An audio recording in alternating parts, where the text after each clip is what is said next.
Welcome back to Only Talk Sports. We talk sports every single day, or at least we try to. I'm your host, Jeffrey, and subscribe to the channel if you like sports content. Hit that notification bell so you never miss another video.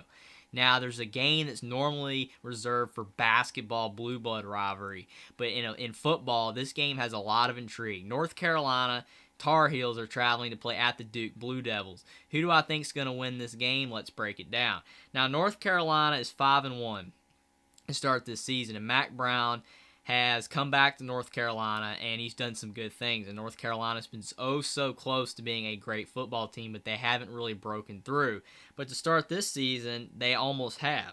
They've beaten Florida A&M in Week 1, 56-24. That was a good win, even though they did struggle in this game until the second half, but they pulled away. Then they won at Appalachian State, 63-61, and basically an offensive slugfest here. I want to say, usually it's a defensive slugfest. This was an offensive slugfest because both teams were just slugging it all over the field. There was no defense in this game, and North Carolina survived and won at Appalachian State. Then they won at Georgia State, 35-28. Again, it's crazy that North Carolina played two non-Power 5 teams on the road as they did, but they did win both games. And then they lost to Notre Dame 45-32 at home, and again, no shame in that. Notre Dame is a really quality football team, and they are improving as the season is going by, so the loss is looking less bad. And then they won against Virginia Tech 41-10. That was a great win. Virginia Tech is struggling, and Carolina blew them out. And then they won at Miami 27-24. And even though Miami is struggling in Mario Cristobal's first season, that was a really good win for North Carolina. Now, quarterback Drake May in the Miami game had 309 yards, 2 touchdowns, and 2 interceptions, and he ran for 53 yards. Drake May's been solid for North Carolina all season. He did have 2 picks against Miami, but besides that, and besides the fact that he's still a really young quarterback and has a lot of room to grow, he is a great quarterback, and he is only going to get better from here. Running back Caleb Hood at 74 yards. He's a really solid running back, and he's only getting better as well. Basically, all of North Carolina's players are slowly improving, and North Carolina is a better football team than they were at the start of the season. Wide receiver Josh Downs at 69 yards and a touchdown. He has returned from injury, and Josh Downs is one of the best wide receivers in America, and he is going to be an NFL talented wide receiver. He's fantastic. And North Carolina is very happy to have him back because when he was out, it really hurt North Carolina because he is one of the better receivers in the country, as I said. On defense, linebacker Power Eccles at 12 tackles against Miami. Defensive lineman Kevin Hester Jr. 2 tackles. And defensive back Storm Duck had 3 tackles against Miami. And North Carolina's defense is their weakness, but they have started to improve a little bit as the season has gone on. I'm not saying North Carolina's defense is suddenly great, but they are improving a little bit as the season is going. Duke, on the other hand, to start this season is 4-2. And Mike Elko's in his first season as head coach, taking over for David Cutcliffe, who has basically retired or whatever. And Duke has been a lot better than people have expected coming into this season.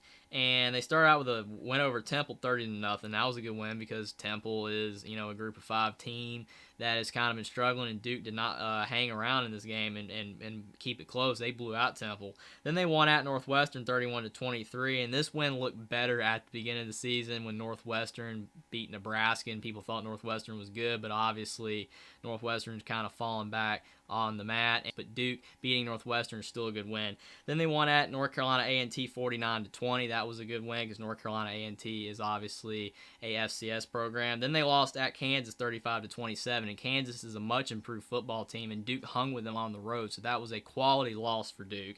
Then they beat Virginia 38-17. Virginia's been struggling just like Virginia Tech has this season, and Duke handled Virginia, so that's a really good win there. And then they lost at Georgia Tech in overtime 23-20. This game right here got away from Duke. Duke probably should have won, but they fell short in overtime, and that unfortunately was a loss that Duke's going to wish they had back. In that Georgia Tech game, quarterback Riley Leonard had 136 yards, a touchdown, an interception, and 29 rushing yards. Riley Leonard is a decent quarterback. He's kind of a dual threat, but he needs to pass for more yards in games, and he needs to cut down the interceptions for Duke to be a really good team. Running back Jaquez Moore, 59 yards against Georgia Tech. He's a solid running back. He needs to obviously improve, as all of Duke is, if Duke's going to be better than what people think coming into the season and keep improving and maybe make a bowl game, but he is a solid running back. Wide receiver John Tavis Robertson at 41 yards against Georgia Tech.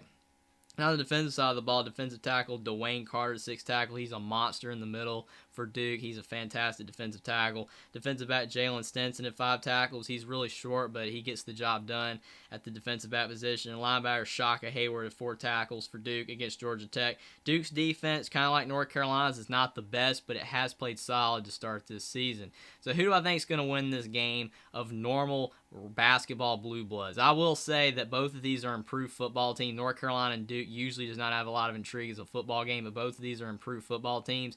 Duke in Mike Elko's first season has improved on both sides of the ball on offense and defense, and they're much better than people thought coming into the season.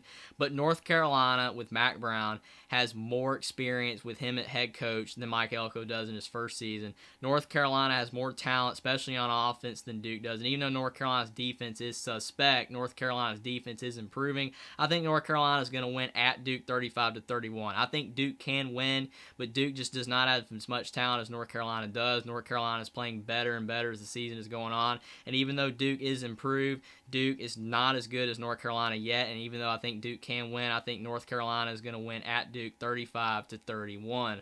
Subscribe to the channel if you like sports content. Like this video down below. Comment down below whether you think North Carolina or Duke's going to win this rivalry game. And I will see you next time.